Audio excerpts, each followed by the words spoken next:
Bound at the wrists with frayed twine, the woman who had nursed Samuel Briggs through cholera was shoved forward into the center of the Silver Dollar Saloon. The piano music stopped dead. Around them, the air hung thick with cigar smoke, cheap perfume, and the desperate sweat of men trying to strike it rich in the Colorado dirt. Samuel didn't ask for gold or silver. Slamming a piece of paper on the felt table, he traded his wife for a single, unopened bottle of Kentucky bourbon and the forgiveness of a $50 gambling debt. She was sold. Just like that. Until a shadow detached itself from the corner of the room, and a man who hadn't spoken a word in 5 years decided the price was too low. Leadville, Colorado, in the winter of 1878, was not a place for the weak, and it certainly was no place for a woman entirely alone. The town was a jagged scar of canvas tents and rough-hewn pine buildings carved into the side of the Rocky Mountains, a place where men pulled silver from the earth and spent it just as fast on whiskey and sin. Clarice Briggs had arrived in Leadville 6 months prior, her heart full of naive hope, and her wagon loaded with the meager belongings she shared with her husband, Samuel. Samuel was a man of grand promises and hollow delivery. He had sworn to Clarice's dying father back in Ohio that he would provide for her, that the western frontier held a fortune just waiting for a man willing to swing a pickaxe. But Samuel's pickaxe spent more time rusting in the snow than biting into rock.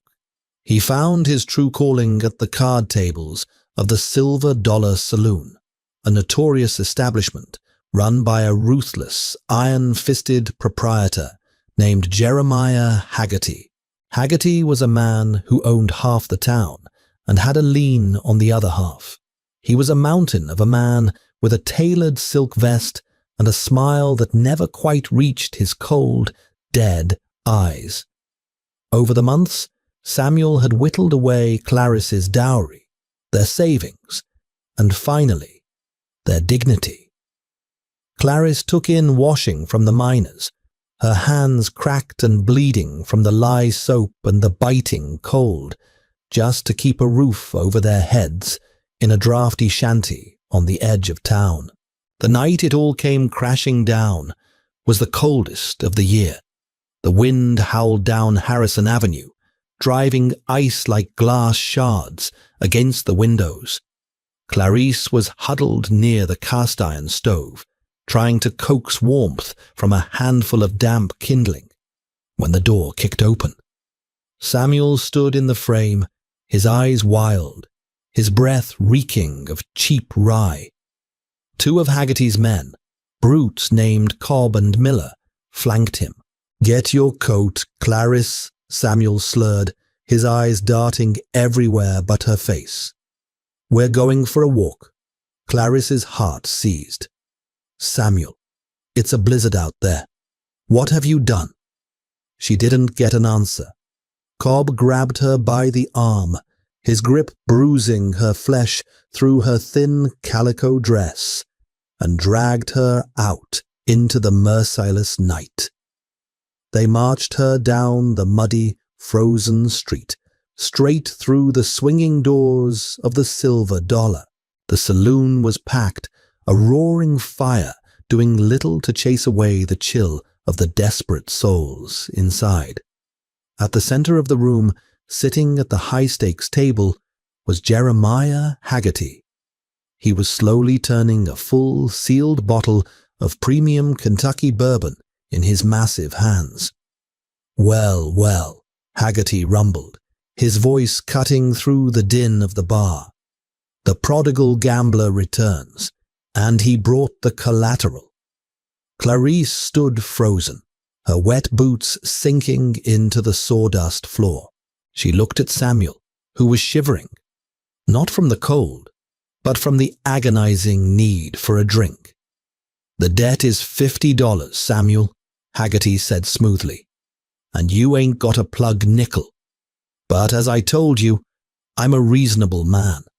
I have a need for a housemaid, someone to clean my private quarters upstairs, keep the fires burning, keep me company." His eyes raked over Clarice, making her stomach heave. "I'll wipe the slate clean, and, because I'm feeling generous on this freezing night, I'll throw in this bottle, pure Kentucky gold." Clarice gasped, the reality of the moment crashing over her. "Samuel, no, you cannot do this. I am your wife before God." Samuel finally looked at her, his eyes hollow, empty of the boy she had married. "I'm sorry, Clarice. It's just for a while. Just till I strike a vein. I gotta have a drink, Clarice. I'm dying from the inside."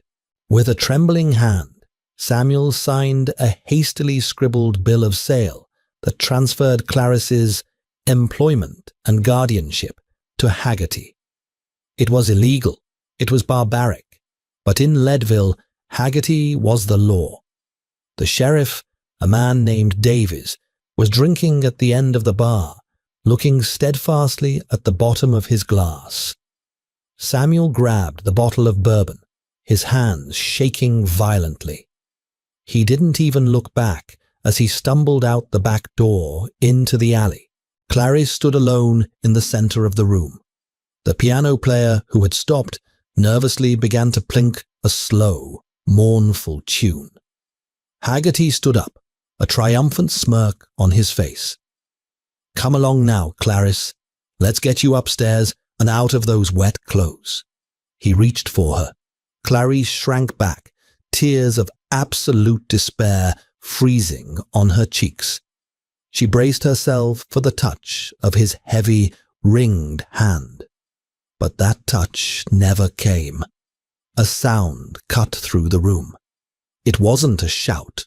It was the distinct, terrifying click of a Winchester rifle hammer being pulled back. The sound originated from the darkest corner of the saloon, a booth completely swallowed by shadows. Every eye in the room turned. Out of the darkness stepped a ghost. He was a giant of a man, clad in a heavy coat of cured grizzly bear hide. His hair was dark and unruly, falling over the collar of his coat, and a thick, rugged beard obscured the lower half of his face. But it was his eyes that caught the light of the kerosene lamps, piercing, icy grey, like a frozen mountain lake. A jagged silver scar slashed down from his temple, narrowly missing his left eye, a brutal reminder of a violent past. No one knew his real name. The town called him the Ghost of the Sawatch. He was a mountain man, a trapper who came down from the high peaks only twice a year to trade pelts for salt, coffee, and ammunition. He never drank, he never gambled, and, according to local legend, he hadn't spoken a single word to another living soul in 5 years. Haggerty's men immediately went for their holsters, but the mountain man's Winchester was already leveled squarely at Haggerty's chest. The air in the saloon grew so tense it felt like it might shatter. Haggerty raised his hands slowly, his smirk fading into a scowl. "Now, hold on a minute, friend. There's no need for trouble. This here is a private, legal transaction. The girl's husband signed her over." The mountain man did not speak. His expression remained utterly unreadable. With slow, deliberate movements, keeping the rifle steady with one hand, he reached into the deep pocket of his bear hide coat. He pulled out a heavy canvas pouch. He tossed it underhand. The pouch hit the poker table with a heavy, muffled thud. The leather string loosened, and out spilled a glittering, undeniable fortune. Raw gold nuggets, some the size of acorns, alongside dust so pure it seemed to glow in the lamplight. It was easily worth $500, 10 times Samuel's debt. Haggerty stared at the gold, his greed momentarily overriding his pride. "What's this?" The mountain man gestured with the barrel of his rifle, first to the gold, then to the bill of sale sitting on the table, finally to Clarice. The meaning was clear. "I am buying the contract. You want the girl?" Haggerty sneered, his eyes darting between the gold and the rifle. He did some quick math in his head. The gold was worth far more than the girl, but Haggerty was a man who hated losing face in his own town. "That contract belongs to me. She's mine." The mountain man didn't flinch. He simply shifted his weight, and the barrel of the Winchester lowered a fraction of an inch, pointing directly at Haggerty's stomach. A gut shot. The slowest, most agonizing way to die in the West. Sweat beaded on Haggerty's forehead despite the cold draft in the room.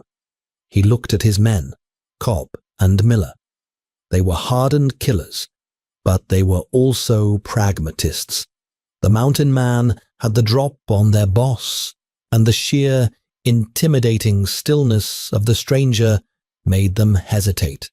"Fine," Haggerty spat, grabbing the canvas pouch and sweeping the gold nuggets into his pockets. He shoved the crumpled bill of sale across the table. "Take her. But don't you ever show your face in my establishment again, mountain man." The man didn't acknowledge the threat. He walked slowly across the room, the crowd parting for him like water. He stopped in front of Clarice. Up close, he was even more imposing. He smelled of pine needles, wood smoke, and cold leather. Clarice was trembling so hard her teeth chattered. She had traded one monster for another. What did a savage mountain man want with a woman? The stories the townsfolk told about the trappers were horrific. Men driven mad by isolation, turning to violence and cruelty. He didn't grab her. He didn't speak. He simply picked up the bill of sale from the table, held it close to the flame of a nearby kerosene lamp, and watched it burn to ash. He dropped the ashes on the floor. Then he unbuttoned his massive bear hide coat, took it off, and draped it over Clarice's shivering shoulders. The coat was heavy, incredibly warm, and swallowed her whole. He nodded toward the door. Clarice had no choice. She walked out of the Silver Dollar Saloon, the silent mountain man, a heavy, protective shadow at her back. They walked out into the blizzard. The wind was a physical force, but the mountain man pushed through it effortlessly. He led her to a massive black draft horse tied to a post. He effortlessly lifted Clarice into the saddle as if she weighed no more than a child, then swung up behind her. He didn't crowd her, keeping a respectful distance in the saddle, but his arms on either side of her holding the reins provided a shield against the biting wind. As they rode out of Leadville, ascending into the treacherous, snow-choked passes of the Sawatch Range, Clarice looked back at the fading lights of the town. She was riding into the unknown with a man who had bought her life with a bag of gold. She squeezed her eyes shut, preparing herself for the nightmare that was surely to come. The journey took 4 grueling hours. The black horse plunged through snowdrifts that reached its chest, guided only by the mountain man's silent commands and intimate knowledge of the invisible trail. Clarice fell in and out of a frozen, exhausted sleep, kept upright only by the steady, unyielding presence behind her. Just as the first faint hints of dawn turned the driving snow a pale, bruised purple, they arrived. Nestled into the side of a steep, pine-covered ridge, completely hidden from the valley below, was a cabin. It was sturdy, built of massive, interlocking spruce logs with a stone chimney that puffed a welcoming stream of white smoke into the frigid air. The man dismounted and lifted Clarice down. Her legs gave out immediately, her boots frozen stiff. Before she could hit the snow, he caught her. He carried her to the heavy oak door, kicked it open, and stepped inside. The cabin was a stark contrast to the brutal world outside. It was impeccably clean and surprisingly warm. The stone hearth held the glowing embers of a banked fire. Animal traps hung neatly on the walls alongside dried herbs and bundles of root vegetables. There was a single bed piled high with thick, clean wool blankets, a sturdy wooden table, and 2 chairs. He set her down gently in a chair near the hearth. He immediately went to work, throwing split logs onto the embers and blowing them into a roaring blaze. He then went to a cast-iron pump at a small sink, filled a kettle, and hung it over the fire.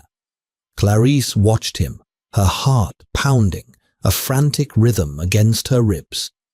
This is it, she thought. This is where he claims what he bought. She forced herself to speak, her voice a hoarse, terrified whisper. What are you going to do to me? The man, who had been unlacing his snowy boots, stopped. He turned his head and looked at her. His grey eyes were entirely devoid of malice. There was no lust, no cruelty, only a profound, ancient weariness. He stood up, walked to a small wooden cupboard, and retrieved a tin mug. He dropped a handful of dried leaves into it, poured boiling water from the kettle, and set it on the table in front of her. Peppermint and chamomile. Then he pointed to the bed. He pointed to Clarice. Clarice swallowed hard. You want me to... He shook his head firmly. He pointed to the bed, then made a gesture of laying his head on his hands, indicating sleep. Then he pointed to himself and pointed toward the heavy wooden door that led to a lean-to attached to the side of the cabin, the barn where he had stabled the horse. Clarice's eyes widened in disbelief. You're going to sleep in the barn? In this cold? He offered a single, curt nod. He grabbed a heavy woolen blanket from a chest at the foot of the bed, threw it over his shoulder, and walked out the door, shutting it firmly behind him.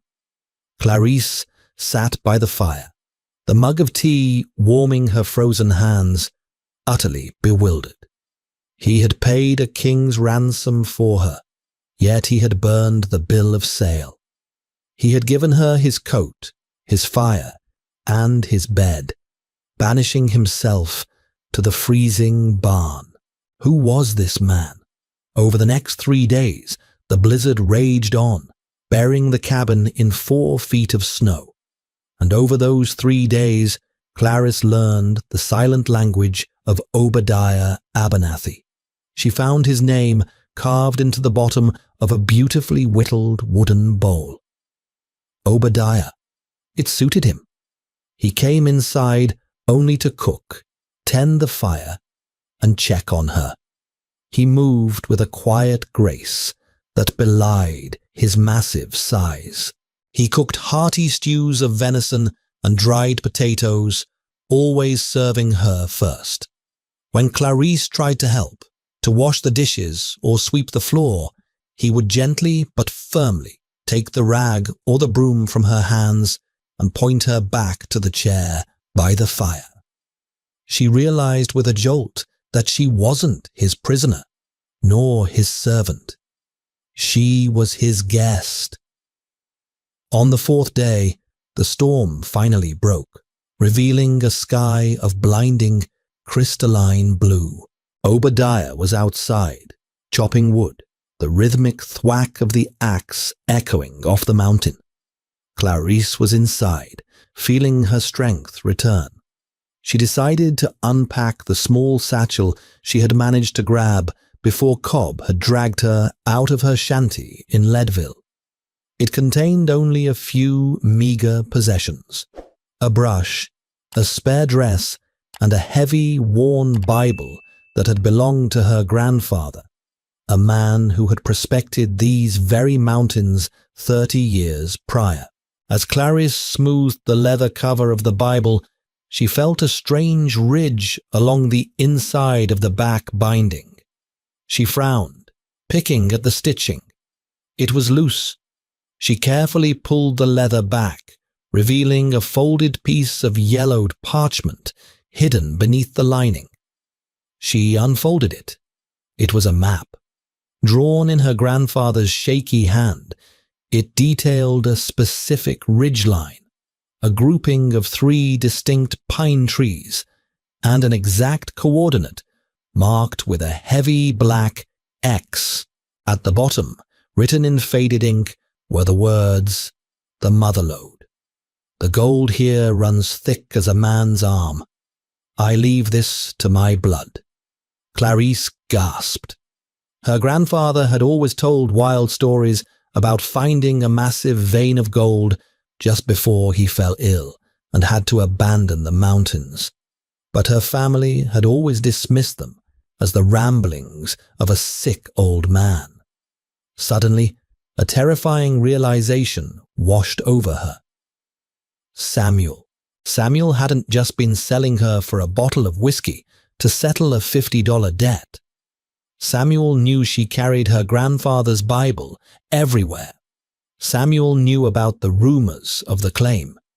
He hadn't sold her to Haggerty for the debt. He had traded her so Haggerty's men could search her belongings and find the map, while Samuel took the bourbon as a pathetic cover story to flee town before Haggerty realized what he truly had. But Obadiah had intervened. Obadiah had taken her and the satchel away. Clarice rushed to the window. Down in the valley far below, the snow was pristine and untouched. But as she squinted, she saw a dark, moving line cutting through the white expanse, heading steadily up the mountain trail toward the ridge. It was a posse, 6 men on horseback. Jeremiah Haggerty had figured it out. He wasn't coming for the $50, and he wasn't coming for Clarice. He was coming for the Motherlode, and he was bringing an army to kill the silent mountain man who stood in his way. Clarice threw open the cabin door and ran out into the blinding snow. Obadiah looked up from his chopping block, his axe resting on a stump. "Obadiah," she screamed, holding up the map. "They're coming. Haggerty is coming, and he knows what I have." Obadiah dropped the axe. He didn't panic. He simply looked down at the valley, his icy grey eyes locking onto the distant, approaching riders. The ghost of the Sawatch walked slowly back into the cabin, pulled his Winchester from the wall, and began to fill his pockets with heavy brass cartridges. The silence of the mountain was about to be broken. The silence inside the cabin was no longer a peaceful retreat. It was a pressurized vessel waiting to shatter. Obadiah moved with a terrifying, calculated efficiency. He didn't frantically barricade the door. Instead, he pulled heavy oak shutters across the windows, leaving only narrow slits designed specifically for the barrel of a rifle. From a hidden floorboard beneath the bed, he hauled up a heavy canvas sack, clinking with ammunition and a second firearm, a well-oiled Colt single-action army revolver. He walked over to Clarice. Her breathing was shallow, her hands clutching the yellowed map that had suddenly turned from a family heirloom into a death warrant. Obadiah gently took her wrists, uncurling her fingers from the parchment.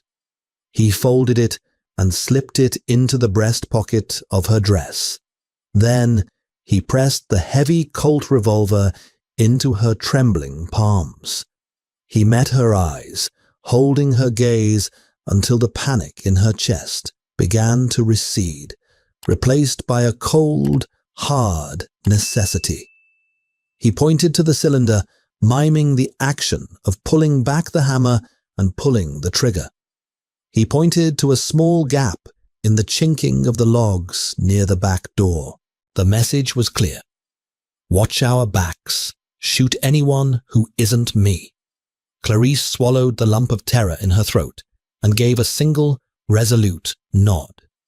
She was done being traded. She was done being a victim of Leadville's greed. Outside, the crunch of a heavy hooves biting into the frozen crust of the snow echoed up the canyon. The posse had reached the tree line, about 50 yards down the slope from the cabin's clearing. Through the narrow slit in the heavy oak shutters, Clarice could see them. There were 6 men. Jeremiah Haggerty sat atop a massive roan gelding, a heavy buffalo hide coat making him look even larger than he was. Flanking him were Cobb and Miller, their rifles already drawn and resting across their saddles. But it was the man shivering on a scrawny mule in the center of the group that made Clarice's blood run cold. It was Samuel. His face was bruised, his lips split, and he looked entirely broken. He hadn't just traded her. He had failed to escape Haggerty's wrath when the saloon owner realized the map was missing. Haggerty had beaten the truth out of him and dragged him up the mountain as a guide. Abernathy, Haggerty's voice boomed, echoing off the sheer rock face of the Sawatch Ridge. The arrogant drawl was laced with a venomous fury. I know you're in there, and I know what the girl has. Send her out with the paper, and I'll let you live to trap another winter. Silence was Obadiah's only reply. He stood completely still, the barrel of his Winchester resting steadily in the window slit, his finger lightly grazing the trigger. Don't be a fool, mountain man, Haggerty roared, his breath pluming like dragon's smoke in the sub-zero air. You're outgunned and surrounded. The law don't apply up here. Send out the map. Samuel suddenly spurred his mule forward a half step, his voice cracking with desperate panic. Clarice, please, just give them the map. He's going to kill me, Clarice. Please, for the love of God. Clarice's heart twisted, not with love, but with a profound, bitter pity. The man she had married, the man she had crossed the country for, was begging her to hand over her legacy and her life to save his own pathetic hide. Obadiah didn't flinch. He didn't look at Clarice for permission. He simply adjusted his aim. Crack. The shot shattered the mountain stillness with deafening force. Obadiah hadn't aimed for Haggerty. The bullet kicked up a plume of ice and dirt mere inches from the hooves of Haggerty's roan. The massive horse reared up, screaming in panic, nearly throwing the saloon owner into the snowdrift. The posse erupted into chaos. The men scrambled from their saddles, diving for the cover of the thick pine trees. Light 'em up, Haggerty screamed, scrambling behind a massive boulder. Kill the trapper, but I want the girl alive.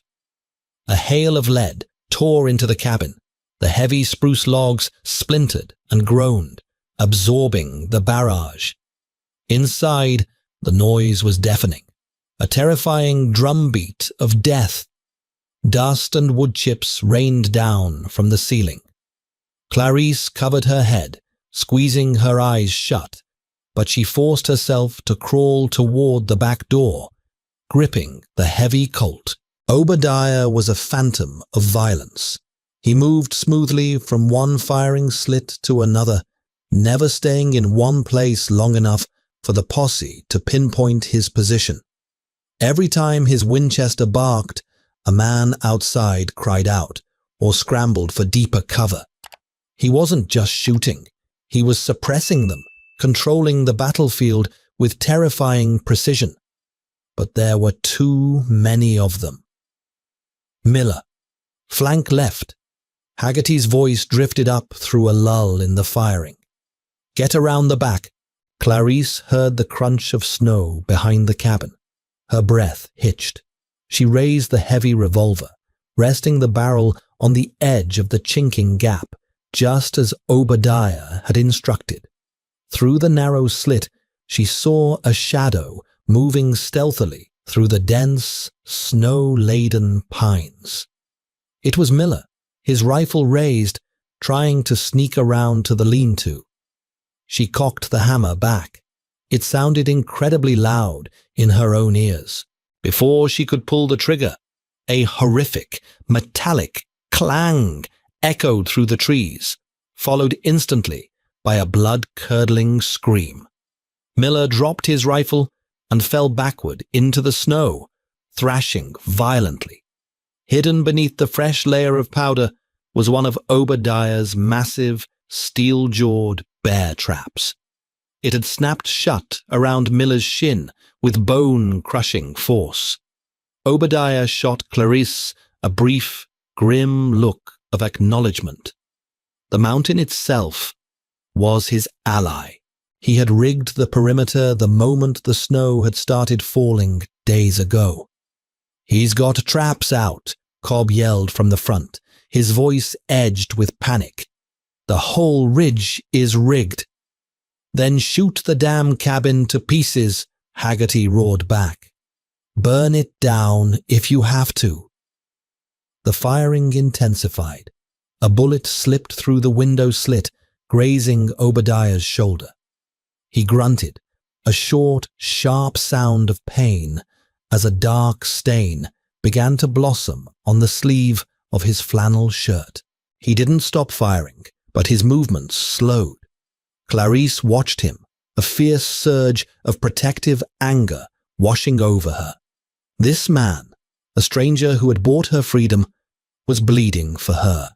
He was dying for her. "Obadiah," she breathed, crawling over to him. She tore a strip of fabric from her petticoat and pressed it hard against the graze on his shoulder. He looked down at her, his icy grey eyes softening for a fraction of a second. Suddenly, a voice rang out from the tree line. Not Haggerty, but Samuel. "I'm leaving. You're all crazy. I ain't dying for this." Through the slit, Clarice saw Samuel scrambling frantically back toward his mule, abandoning his cover. He was leaving her to die, just as he had sold her. "You ain't going nowhere, you coward," Haggerty bellowed. A single shot rang out from Haggerty's position behind the boulder. Samuel froze, his hands reaching for his chest. He stood there for a long, terrible moment, staring down at the crimson blooming on his coat, before collapsing face first into the snow. Clarice gasped, pressing her hand over her mouth. She felt no sorrow, only a profound, hollow shock. The last tie to her old life was severed, bleeding out in the freezing snow. "Now it's just you and me, Abernathy," Haggerty sneered, stepping out from behind the boulder, using a thick, fallen log as a shield as he began to advance up the slope. Cobb was dead. Miller was bleeding out in a trap. The remaining hired guns had fled when Haggerty shot Samuel. It was only the saloon owner left, driven mad by the promise of the mother lode. Haggerty raised his rifle, aiming directly at the heavy wooden door of the cabin. "I'm coming in, mountain man, and I'm taking what's mine." Obadiah leaned heavily against the log wall. He was losing blood, his breaths coming in ragged, shallow gasps. He looked at his Winchester. He had 2 rounds left. He looked at the heavy oak door. It wouldn't hold up to a point-blank blast from Haggerty's rifle.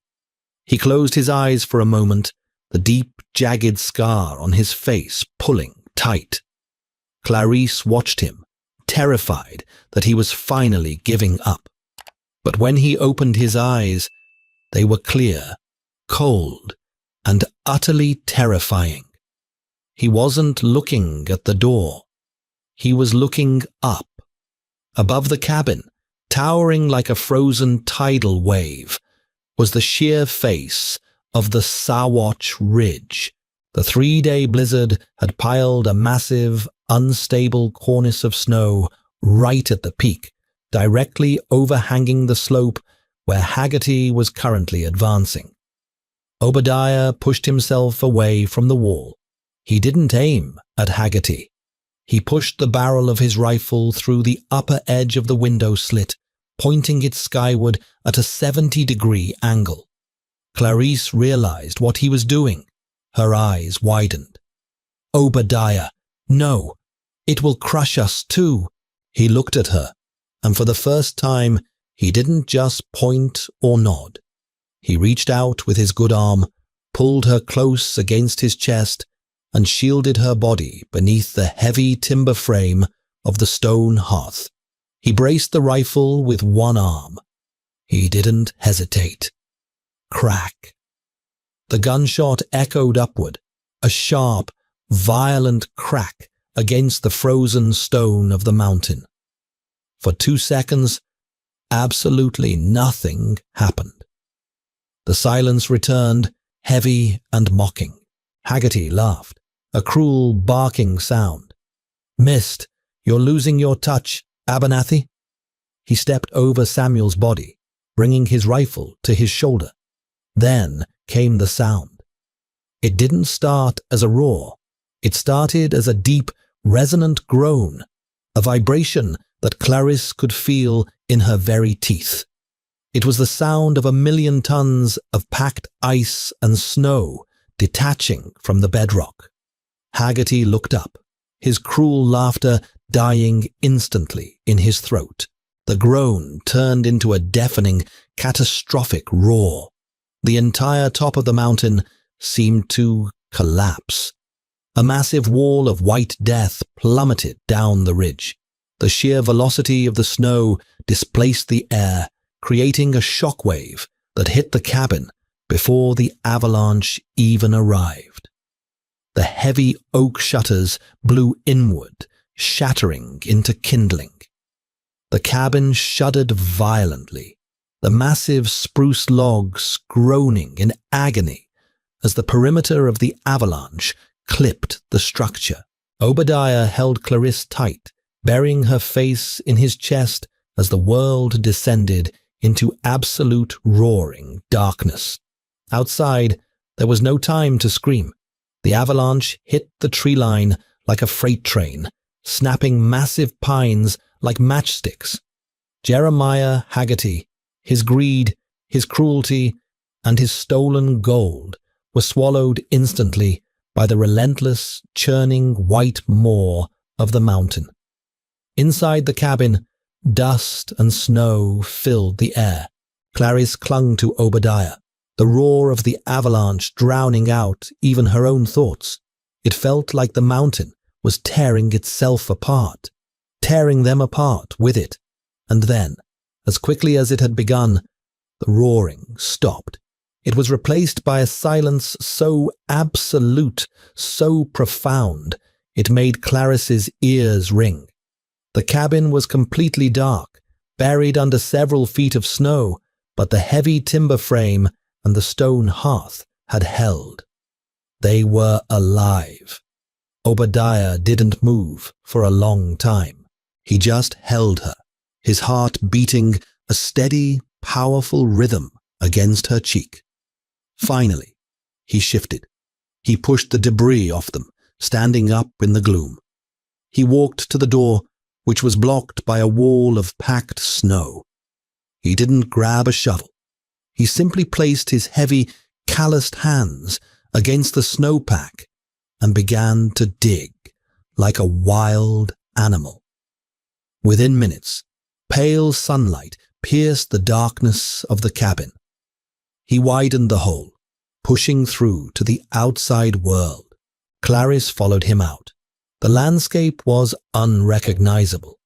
The dense pine forest below them was gone, replaced by a smooth, terrifyingly pristine chute of white that stretched all the way to the valley floor. Haggerty, Samuel, the horses, everything was gone, buried under 30 feet of concrete, hard snow. Clarice fell to her knees in the snow, trembling violently as the adrenaline finally crashed. It was over. She was free. Haggerty was dead. Samuel was gone. The debt was erased by the mountain itself. She looked up at Obadiah. He was standing near the edge of the avalanche path, looking at the rock face that had been exposed when the snow tore away. Clarice walked over to him, pulling her grandfather's map from her pocket. She looked at the coordinates, then looked at the ridge above them. The 3 distinct pines that had been markers were gone, swept away. But the shape of the rock face, she gasped. Obadiah wasn't just living on a mountain. He had built his cabin directly on top of the X, where the avalanche had ripped away the soil and loose rock on the cliff face just 10 yards from the cabin. A massive vein of quartz was exposed, and running through the center of that quartz, glittering brilliantly in the freezing afternoon sun, was a seam of raw gold as thick as a man's arm. The mother lode. Her grandfather hadn't been crazy. It had been right here, hidden beneath the earth, waiting to be unearthed by the violence of men. Clarice stared at the gold, then looked at Obadiah. He was bleeding, exhausted, and covered in snow. He had risked everything for a woman he didn't know, fighting a war he didn't start. "It's here," Clarice whispered, tears finally spilling hot and fast down her cheeks. It was here the whole time. Obadiah looked at the gold. His expression didn't change. There was no greed in his icy grey eyes, no lust for wealth. He looked back at Clarice. He reached out, his large, rough hand gently wiping a tear from her cheek. He opened his mouth. His throat worked, swallowing hard. The muscles in his neck strained as he fought against 5 years of self-imposed silence. A silence born from a grief too heavy to bear. When his voice finally came, it was rough, deep, and gravelly, like stones grinding together at the bottom of a riverbed. "Keep it." Clarice stared at him, stunned. "What?" "The gold," Obadiah rumbled, his voice gaining a fraction of strength. "It's yours. It was always yours." "But you bought me," Clarice said, her voice trembling. "You paid, Haggerty." Obadiah shook his head slowly. He looked out over the pristine, silent valley. "I didn't buy you, Clarice," he said, speaking her name for the very first time. It sounded like a prayer on his lips. "I paid a ransom. You belong to no one." He turned and looked back at the battered, bruised cabin that had weathered the storm. Then he looked at her, extending his hand. "Come inside," Obadiah said softly, the harshness of the mountain finally melting away from his scarred face. "Let's get warm." Clarice looked at the immense fortune glittering in the rock face, a wealth that men had just died for. Then she looked at the calloused, bloody hand offered to her by the silent mountain man who had given her back her life. She left the gold in the rock. She reached out, placed her hand in his, and let him lead her home. Clarice and Obadiah's harrowing fight for survival against the ruthless Jeremiah Haggerty proves that the true value of the West wasn't found in the gold buried in the dirt, but in the courage of those willing to risk everything for freedom. The motherlode was unearthed by blood and snow, but the greatest treasure was the silence broken by a man who chose love over isolation. What did you think of Obadiah's brutal, calculated defense of the cabin? Did Haggerty get exactly what he deserved from the mountain? Let me know your thoughts in the comments below. If you loved this gritty, romantic tale of survival and redemption in the Wild West, hit that like button, share this story with your fellow history buffs, and subscribe to the channel for more thrilling stories of frontier justice.